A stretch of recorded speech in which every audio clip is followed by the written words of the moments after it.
là, je crois que j'ai vraiment chopé un sale truc. Un virus, ça vous chatouille, ça vous gratouille, c'est-à-dire encore pire que la cage, le virus hexagonal, la fièvre coloniale, sexiste et libérale, allergique aux musulmanes, aux SDF et aux tziganes. Eh ouais camarade, je suis français mais je me soigne. Encore pire que la cage, le virus hexagonal, la fièvre coloniale, sexiste et libérale, allergique...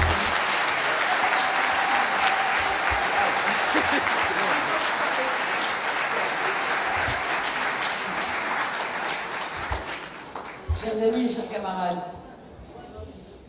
il nous a semblé important ici d'expliquer pourquoi notre association juive, avec d'autres associations juives, sont signataires de l'appel à ce meeting et d'une façon plus générale s'inscrivent dans la lutte contre l'islamophobie. Pourquoi nous sommes ici présents ce soir dans cette première étape pour participer à la construction d'un large front de lutte contre l'islamophobie qui nous semble urgent et nécessaire. Après tout ce que nous venons d'entendre, je dois dire que j'ai du mal à calmer mon émotion de tout ce que j'ai entendu et avec tout ce que nous ne cessons d'entendre. Comme juifs particulièrement concernés par la question du racisme, sous toutes ses formes, nous sommes concernés particulièrement par la question du racisme sous toutes ses formes, parce que le racisme tue sous toutes ses formes.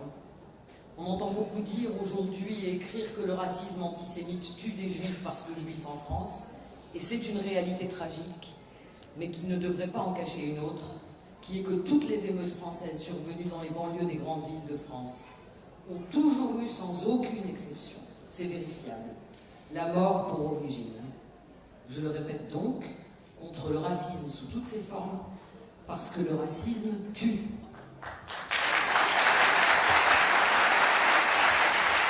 Le racisme annule aussi toute différence dans les groupes qu'il vise, les réduisant en général à un caractère unique, celui dont ils ont besoin. Comment accepter qu'une collectivité de près de 600 000 juifs, par exemple, ou de 5 à 6 millions de musulmans, par exemple, puisse n'avoir qu'une parole uniforme et identique, puisse n'être assignée qu'à une seule caractéristique? Cela permet de favoriser des assimilations nécessaires au développement du racisme. Juif égale soutien d'Israël et de sa politique quelle qu'elle soit, arabo-musulman, antisémite, parce que soutien de la Palestine, par exemple. 3 éléments sont à prendre en compte pour comprendre la résurgence ou l'évolution du racisme en France autour de ces questions. Certains ont déjà été traités et je vous en ferai l'économie. Une situation post-coloniale qui s'ignore, la vague néo-conservatrice qui nous traverse avec ses valeurs guerrières de domination, de ségrégation et de racisme orienté contre l'islam, et la crise économique et sociale dans laquelle l'Europe et la France en particulier s'enfoncent, notamment à cause de sa gestion néolibérale. Ces 3 éléments convergent et se conjuguent pour ostraciser les populations postcoloniales de ce pays. Les délits de faciès et le délit des noms, s'appeler Mohamed ou Amadou, Fatima ou Fatou, vous enferment aujourd'hui dans le ghetto mental d'un post-colonialisme qui s'ignore. Nous avons aussi voulu croire que le colonialisme et ses crimes commis loin de la métropole s'étaient terminés, refusant de voir comment le post-colonialisme continue de travailler notre société en crise, avec une majorité de juifs comme une majorité de musulmans, issus des mêmes colonies. Là où à l'époque la puissance coloniale divisait entre les populations juives et musulmanes pour mieux régner, comme si ça ne continuait pas maintenant.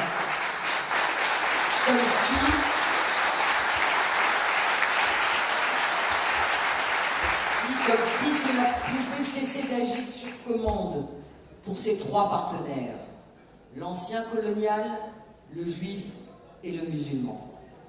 Je voudrais tenter d'expliquer en quelques minutes la double instrumentalisation qui articule islamophobie et antisémitisme ces dernières années, autour de ce qui est à notre sens une des principales sources d'alimentation de la montée d'un fort ressentiment contre les juifs et de la désignation des musulmans comme une population dangereuse et à contrôler.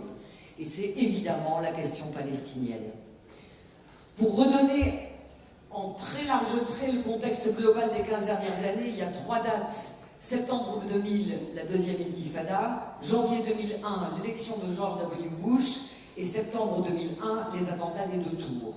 Ces 2 dernières dates janvier 2001 et septembre 2001, marquent le déclenchement par les néoconservateurs au pouvoir d'une offensive en direction de l'islam. Offensive qui redécoupe le monde entre un Occident judéo-chrétien, constitué pour l'opportunité, et un axe du mal, l'islam. Ce qui fait du Moyen-Orient une zone à très haut risque, nous le savons bien, mais ce qui fait du conflit dit israélo-palestinien une ligne de front majeure et, ce qu'on veut souvent oublier, d'Israël, un allié incontournable et renforcé dans cette soi-disant guerre de civilisation. Parce que nous avons voulu croire en France que le néoconservatisme, avec son idéologie coloniale guerrière, fondée sur une division ethnico-religieuse, c'était comme le nuage radioactif de Tchernobyl arrêté respectueusement à nos frontières. Nous avons vu l'Europe tout entière et les gouvernements français successifs considérer comme le gouvernement américain qu'Israël était son allié indéfectible dans un Moyen-Orient qui explose sous les guerres et qui implique des guerres qui impliquent aussi bien les puissances européennes que la France. Et donc, l'Union européenne, comme la France, comme les États-Unis, refuse de sanctionner le régime israélien pour sa politique coloniale raciste et la violence extraordinaire de l'occupation, et continue de perpétuer ainsi le calvaire des Palestiniens et le conflit. Les musulmans de France, dans ce contexte, sont assignés à l'axe du mal. Ils sont identifiés au terrorisme islamiste sous toutes ses formes, ils y sont amalgamés, ils subissent la méfiance et l'ostracisme. Classe dangereuse, assimilée uniquement à une religion dite d'essence violente, incompatible avec une laïcité dévoyée à dessein. Ils sont aussi associés à l'agression d'Israël, l'allié majeur, dans l'offensive néoconservatrice. En d'autres termes, islamophobie et sionisme vont ensemble. Regardez Fourest. Deuxième point. Deuxième instrumentalisation. Il me reste combien de temps là ? La deuxième instrumentalisation vise les Juifs, qui eux aussi se sont retrouvés soudainement blanchis par des aléas de l'histoire, et se retrouvent assignés du bon côté, eux, de ce soi-disant Occident judéo-chrétien. Il va falloir, eux, qu'ils portent haut et fort le flambeau d'Israël et de sa politique, qu'ils y soient amalgamés et qu'ils soient considérés comme représentants et identifiants à ce régime israélien, quel qu'en soit le prix. Cela se fera grâce à un outil principal et majeur, l'antisémitisme. L'antisémitisme qui fait peur aux Juifs. C'est la demande d'Israël qui compte sur sa diaspora, entre guillemets, et qui est relayée et mise en acte en France par le CRIF, le Conseil soi-disant représentatif des instituteurs de France,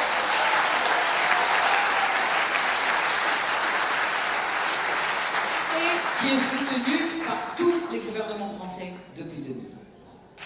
Ils sont donc les Juifs à la fois exposés, mis en danger, mais avec une protection de l'État assurée, affichée même, qui pourrait être considérée comme normale. Toute population en danger devrait être protégée par l'État, mais là, cette protection se fait contre une autre population qu'elle désire. En d'autres termes, d'un côté, les musulmans sont muselés sur la Palestine, toute critique politique leur est interdite et elle est requalifiée comme antisémite, ce qui signifie qu'antisionisme est assimilé à antisémitisme. Depuis 2004 et le rapport Ruffin, on veut pénaliser l'antisionisme comme une forme d'antisémitisme et je suis prête à parier malheureusement que ça va être une grande bataille.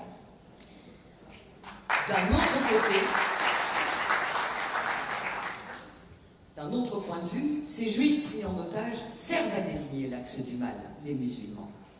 Chaque fois qu'ils sont attaqués comme représentants d'Israël, c'est l'équation juif égale sioniste, avec son corollaire antisionisme égale antisémitisme, qui est renforcé, et donc le mot d'ordre d'Israël lui-même, qui est respecté et suivi.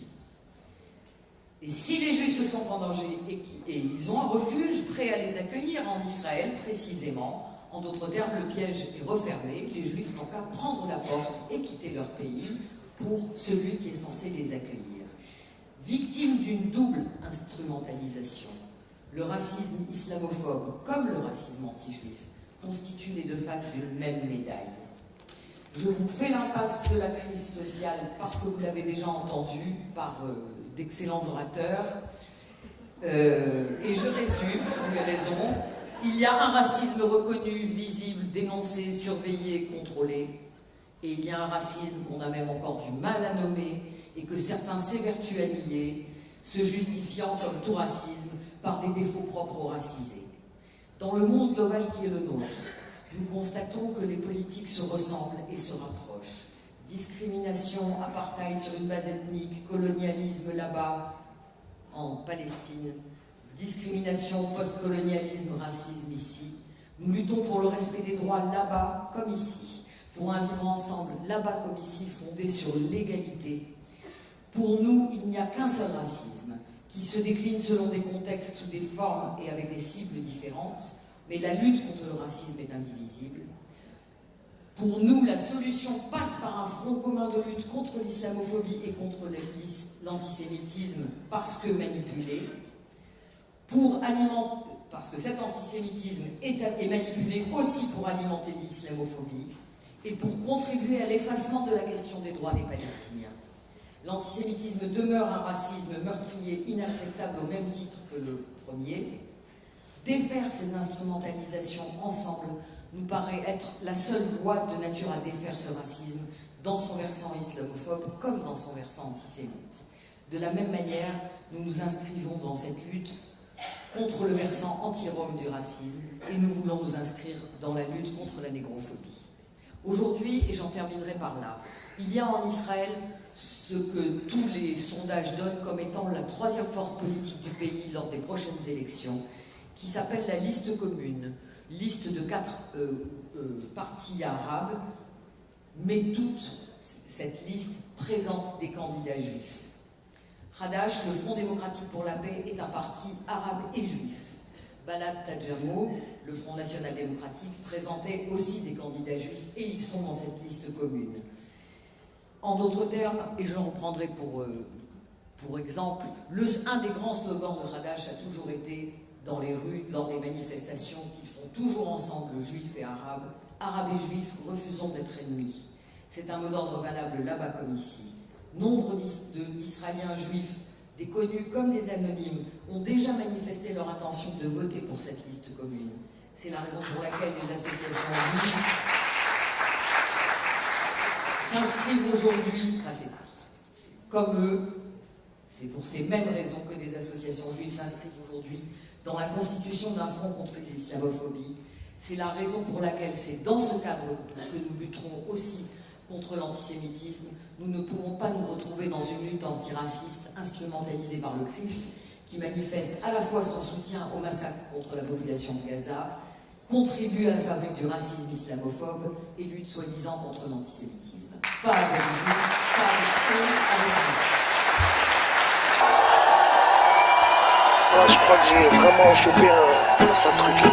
Un virus, ça vous chatouille, ça vous gratouille, c'est-à-dire? Encore pire que la cage, le virus hexagonal, la fièvre coloniale, le sexiste et libéral, allergique aux musulmanes, aux SDF et aux tziganes. Eh ouais camarade, je suis français mais je me soigne. Encore pire que la cage, le virus hexagonal, la fièvre coloniale, le sexiste et libéral, allergique aux